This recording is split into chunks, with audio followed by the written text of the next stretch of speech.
5 साल में 5 दिन गुहारा मजगले का यहाँ दर्शन नहीं हुआ है। 5 लोग उसको नहीं जानते। धर्म को लोकतंत्र में नहीं मिलाना चाहिए। माहौल कांग्रेस के पक्ष में है और कांग्रेस जीत रही। सत्ता परिवर्तन होना चाहिए। मोदी जी संविधान बदल देंगे, अम्बेडकर का बनाया हुआ संविधान खत्म हो जाएगा। कार्यकर्ताओं को उपेक्षित हुआ है, उससे हमारे कार्यकर्ता ही नाराज है।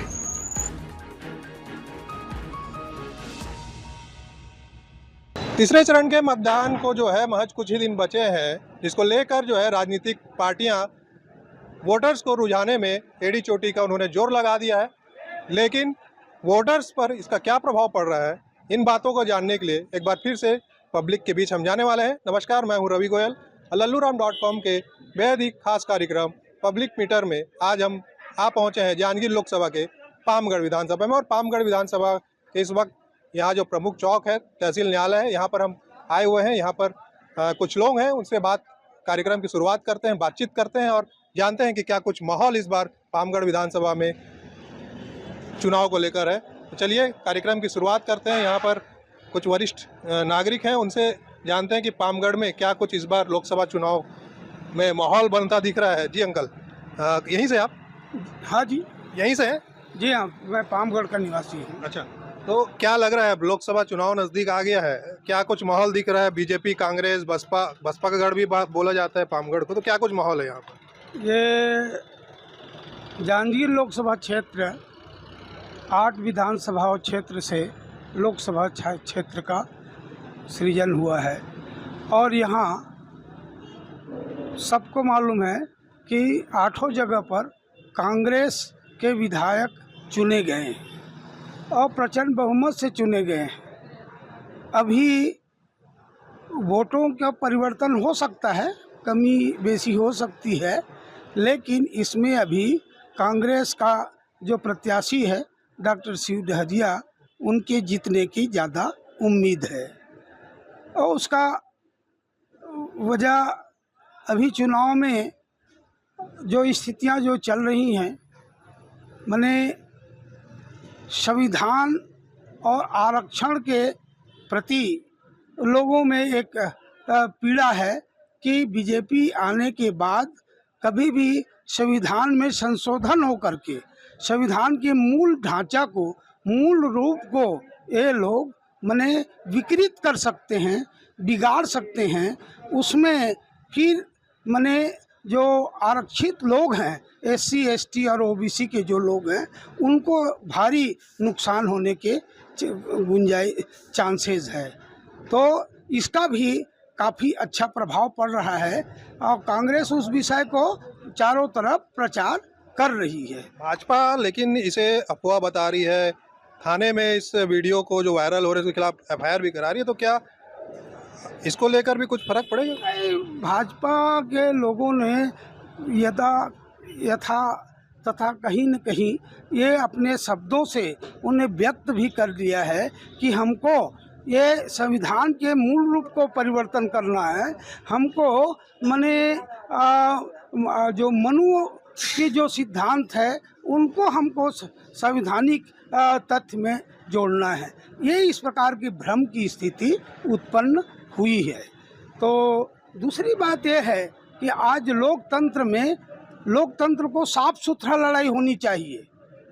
मतदाता को आप रिझाओ, अपने अपने जो घोषणा पत्र में अपने सिद्धांतों का प्रचार प्रसार खूब करिए, कोई भी, लेकिन धर्म को लोकतंत्र में नहीं मिलाना चाहिए। और जिस दिन लोकतंत्र में यदि धर्म का मिक्सचर होगा तो वो लोकतंत्र स्वस्थ और पाक लोकतंत्र नहीं बन पाएगा। इसलिए अभी एक राम मंदिर का जो विषय केवल चुनाव समय क्यों आया? क्या राम और हनुमान जी आज ही माने उनका प्रचार प्रसार हो रहा है? वो तो हिंदू धर्म का माने जन्मजात देवता है, वो परमेश्वर है। वो आज या बीजेपी का या मोदी जी की सरकार आई तभी राम को लोग जानते हैं क्या? तो इसका यहाँ चुनाव पर दुरुपयोग नहीं किया जाना चाहिए। ये विद्वानों ने कहा भी है कि लोकतंत्र को माने साफ रहना चाहिए और उसमें धर्म को मिक्सर नहीं करना चाहिए। चलिए ठीक है, संविधान को लेकर भी जो है जो माहौल बना हुआ है उसका भी कहीं ना कहीं इस बार बीजेपी को नुकसान होता दिख रहा है। चलिए और भी कुछ लोग हैं उनसे बात करते हैं। जी अंकल, क्या नाम है आपका? मेरा शिवदयाल खड़े नाम। क्या लग रहा है, अब चुनाव नजदीक आ गया है, क्या माहौल लग रहा है आपके यहाँ? माहौल कांग्रेस के पक्ष में है और कांग्रेस जीत रही है। क्यों लग रहा है ऐसा कांग्रेस? क्योंकि देश में मोदी का लहर है, तो पामगढ़ में ऐसा क्या है कि कांग्रेस का लहर दिख रहा है? कांग्रेस का लहर है ही है, इसीलिए तो है ना। अभी भाई बोले हैं कि माने आरक्षण और संविधान और क्या क्या, तो वो सब प्रचार फैल गया है, इसलिए कांग्रेस का पल्ला भारी है। मोदी की योजना है उसका फर्क नहीं पड़ेगा मतदाताओं पर? योजना तो बनता रहता है, हर कोई भी सरकार आएगा तो योजना बनाएगा, चलेगा। किसी संविधान की जो बात है वो कहीं ना कहीं चुनाव में महत्वपूर्ण इस बार रहने वाला है मुद्दा। हाँ, आप क्या कहते हैं अंकल, क्या नाम है आपका? भरातू दास मानिकपुरी। क्या लग रहा है इस बार चुनाव में? हमें तो कांग्रेस से चल रही। अच्छा, कांग्रेसी हैं तो कांग्रेस की बात करें। हो कांग्रेस में तो धन वोट और कांग्रेस से चल मंदा। ठीक है, चलिए आप बताइए क्या माहौल दिख रहा है? यहाँ तो कांग्रेस की लहर ज्यादा है। ज्यादा है? आप भी कांग्रेसी हैं क्या? नहीं, मैं जनरल व्यक्ति हूँ, लेकिन रुझान के अनुसार पता चल रहा है, क्योंकि जनता को कहना चाहिए सत्ता परिवर्तन होना चाहिए। उस चीज को बारी बार मतलब ये करना अच्छी बात नहीं। सत्ता परिवर्तन ही में उद्देश्य है। मोदी काम कर रहे हैं जो पसंद नहीं आ रहे लोगों को? नहीं, वो भी अच्छा काम किया है। मैं ये नहीं कहता कि बुरा काम किया, क्योंकि अपने अपने स्तर में सभी काम करते हैं, है ना भाई।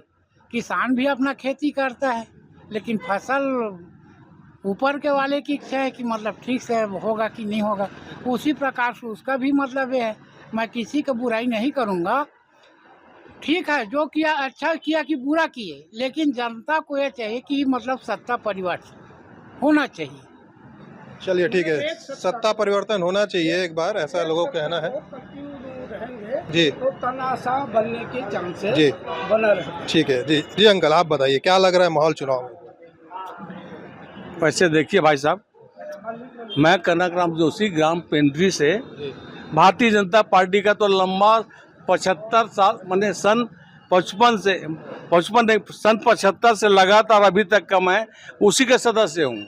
अच्छा, भाजपा का हूँ मैं। लेकिन वर्तमान परिस्थिति में लोग जो है एक भावनात्मक विचार से परिवर्तन चाहते हैं। भावनात्मक विचार से परिवर्तन चाहते हैं। मोदी जी संविधान बदल देंगे, अम्बेडकर का बनाया हुआ संविधान खत्म हो जाएगा, ये कई प्रकार का अफवाहें जो चल रही हैं, मैं इन अफवाहों में विश्वास नहीं करता।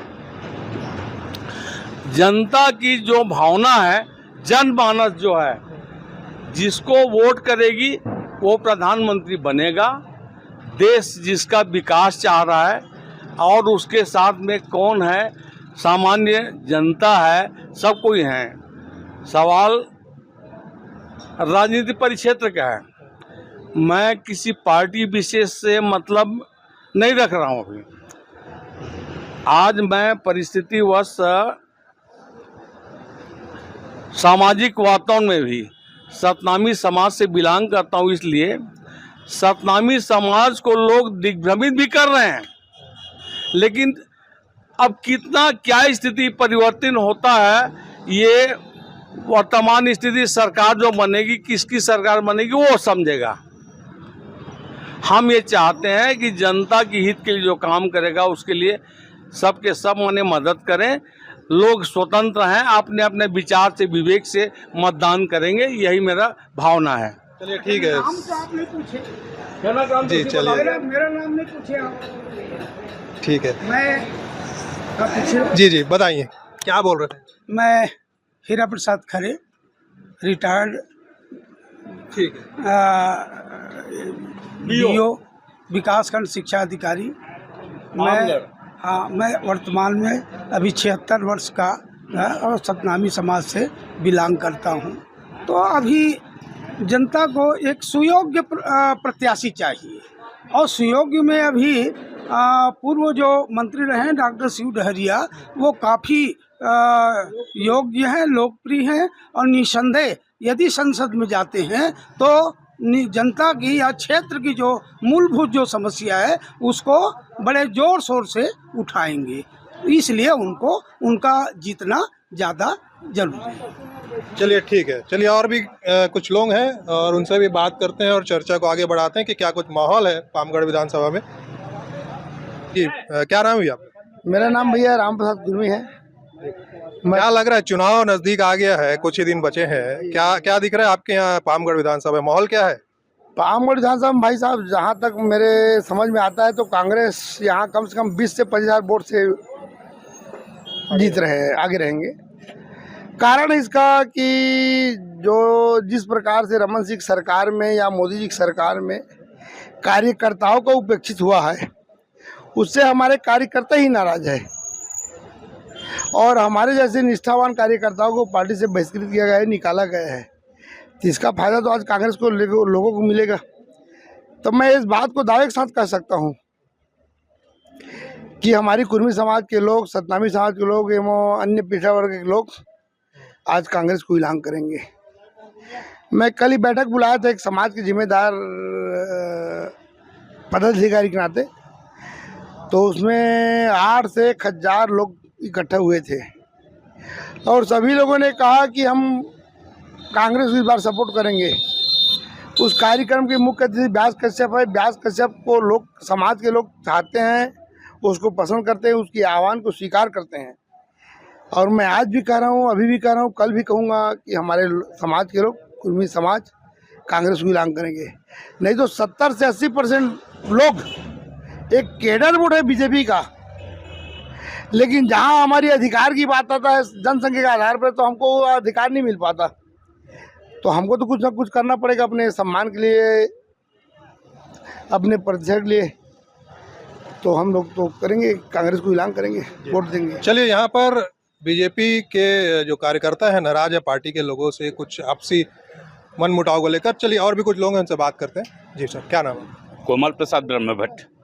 क्या लग रहा है माहौल विधानसभा? यहाँ तो एक छत्र है, कांग्रेस ही जीतेगी। शिव डहरिया भैया जीत रहे हैं यहाँ पे और अच्छे वोट से जीत रहे हैं। कारण कि 5 साल में 5 दिन गुहाराम अजगले का यहाँ दर्शन नहीं हुआ है। 5 लोग उसको नहीं जानते बाई फेस, और न 5,000 का वो काम किए हैं, न 5 मिनट वो यहाँ टाइम दिए हैं गुहाराम अजगले जी। इसके पिछले सांसद थे, कमला देवी पाटले हों या जो भी भाजपा की हों, वो आज तक के यहाँ न 5 मिनट दिए हैं, न 5 लाख रुपया, न 5,000 का काम दिए हैं। कारण यही है मेन। और यहाँ कांग्रेस ही जीतेगी और बहुत बहुमत वोट से जीतेगी। चलिए ठीक है। वर्तमान जो सांसद थे उनकी निष्क्रियता कहीं ना कहीं पामगढ़ में भी उसका असर देखने के लिए मिलेगा। लोग नाराज हैं सांसद की निष्क्रियता को लेकर। कल पामगढ़ विधानसभा से इतना ही। जल्द ही अगले विधानसभा में, अगले क्षेत्र में जल्द वहाँ के लोगों से मिलेंगे और चर्चा करेंगे, जानेंगे वहाँ का लोकसभा का माहौल क्या है। तब तक के लिए मुझे दीजिए इजाज़त। नमस्कार।